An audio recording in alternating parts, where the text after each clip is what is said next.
Hi everyone, Teddy Baldassarre with teddybaldassarre.com, and in this video we're looking at a watch from Glashütte Original with their SeaQ edition, this one coming with their Panorama date. So in this video and on this channel, we cover watches available for purchase on our website, teddybaldassarre.com, as an authorized dealer. So in this video, deep dive on this timepiece, final points of consideration at the end, but also throughout the video, if you have further questions or are looking to buy this watch, check out the link in the description down below to the product page. But without further ado, let's jump into the video, take a closer look at this watch. Despite the common association with fine watchmaking in Switzerland, some of the greatest watches on the planet are being produced in their neighboring nation of Germany. The heart of Germany's acclaimed watchmaking is a small town a short 30-minute drive from Dresden known as Glashütte. Its few streets offer little entertainment. However, it is home to some of the greatest names in horology. It has maintained its reputation as a manufacturing powerhouse despite a tumultuous 20th century. Among the greats of the region and the broader nation is a brand that has become one of the best points of value in luxury watchmaking in my opinion, Glashütte Original. If you have only moderate understanding of what this brand has to offer, I'd recommend checking out my full video where I actually visited their manufacturer in Glashütte. To this day, the brand more than doubles the Glashütte standard, a production requirement that states a brand must manufacture 50% of their watches in the town of Glashütte in order to put Glashütte on their watches, with them reaching 95% of that metric.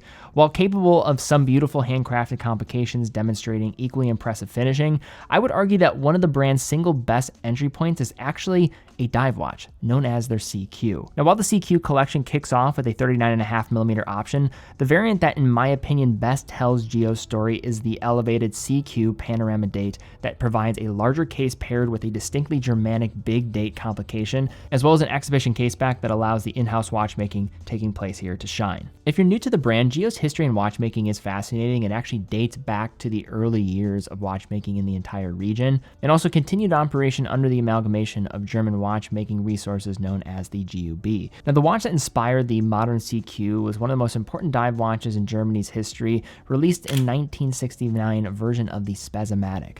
The model remained untouched for years, and recently Gio has revitalized the collection, spanning a variety of different case sizes and materials, with this model being known as their Panorama date in varnish green.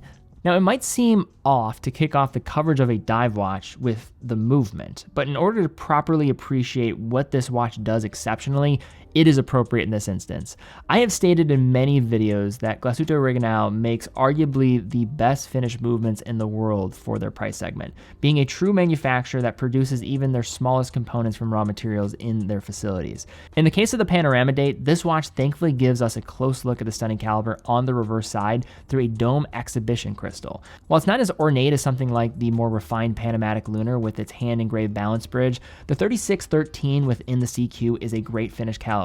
Across the 3/4 plate, the balance bridge, and across the rotor, which is skeletonized, you're seeing Glashütte stripes, and also on that rotor features a 21 karat gold weight for winding efficiency as well as beauty. The ratchet and crown wheel gets some up decoration along with the snailing of the reduction wheel with anglage on the bridge edges and black polishing on the screws and the swan neck regulator. Beyond the aesthetics, the movement is incredibly capable technically, with it offering a silicone balance spring to alleviate the negative effects of magnetism and shocks, has an impressive 100 hours of power reserve, with each of the movements being tested across 6 different positions within their facility. For context, Swiss COSC certified chronometers are only calling for 5. Further, these watches are certified as professional divers and also follow the German standard of the DIN test, and is further tested over 24 days under their internal test known as the Excellence Test. It's a comprehensive test spanning to areas like accuracy, temperature, power reserve tests, and water resistance testing, just to name a few. Given the higher testing standards I've already mentioned, the timekeeping demonstrated by this example was also excellent, clocking in at -1 to +2 seconds a day. In terms of other general specifications here, you're looking at 28,800 vibrations per hour, 4 Hertz. It does feature hacking and hand winding, hacking stopping the second hand when you pull the crown to the farthest position, and a power reserve of 100 hours. Now, coming in with a 43.2mm diameter, a 15.7mm thickness, and a 51.4mm lug-to-lug,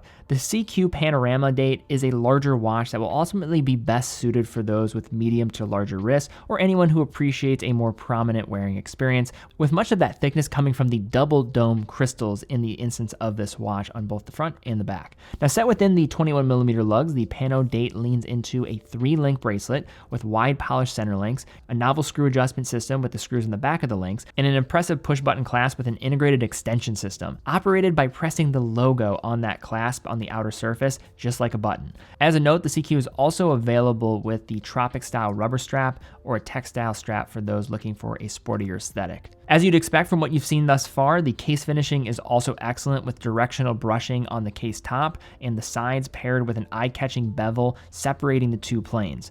Mirror polishing is also used on the coin edge of the bezel, which is topped with this deep green high-gloss ceramic insert. Just to speak to its actual diving ability, it does have 300 meters of water resistance, and as mentioned earlier, does have the different requirements for the ISO 6425 standard as well as the DIN standard, the DIN standard of 8306, the German equivalent of the ISO test.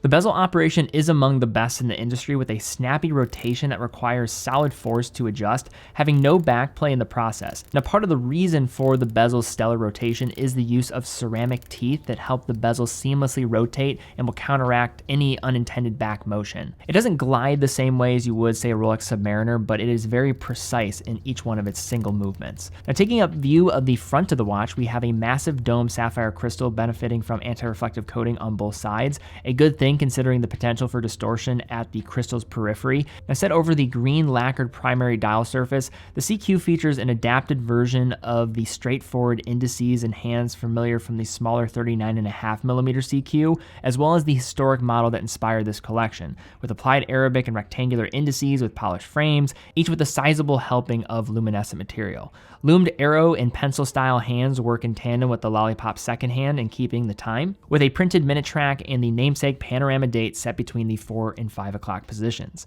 Dial text is under control as well, with a printed brand word mark at 12 and Glashütte marking speaking to Glashütte's location in Saxony, along with water resistance rating at 6. This still being a dive watch, at the end of the day, the lume glows very well in practice, while still maybe falling behind slightly some of the best that luxury watches has to offer, but still very good in what they're delivering.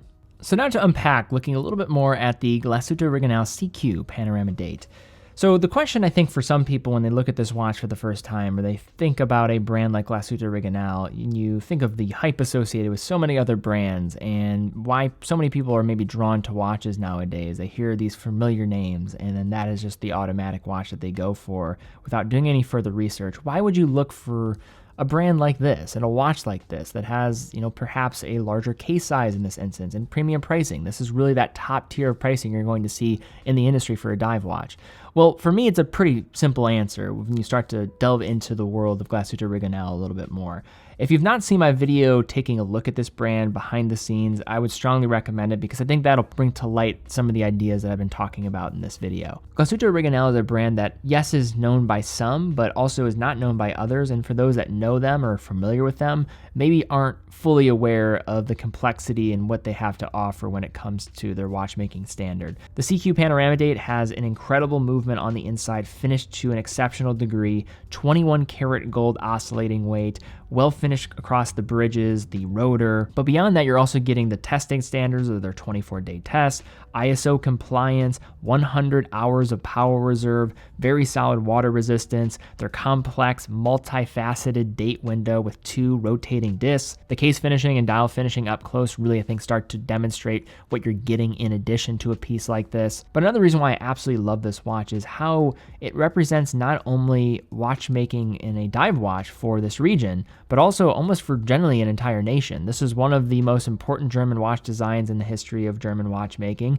And when you think about this tier, what do you have to represent the best of what Germany has to offer when we're speaking of dive watches? This, in my opinion, is it. All right, everybody, that's all we have for this video. If you did enjoy it, please give it a thumbs up, subscribe, hit the bell icon. Really would appreciate that. Also, if you are in the market for this watch, we do have it available on TeddyBaldassarre.com. TeddyBaldassarre.com is an authorized dealer for over 30 brands, quick and fast fulfillment, dedicated customer support, and a full factory warranty for all the products that we offer. And also how we're able to fund all of our productions is through selling watches. So if you are in the market for a watch, we'd absolutely love to have your business because it allows us to keep doing what we're doing, and we love what we do here. But guys, thank you again so much for watching. Be well, and I will see you all very soon.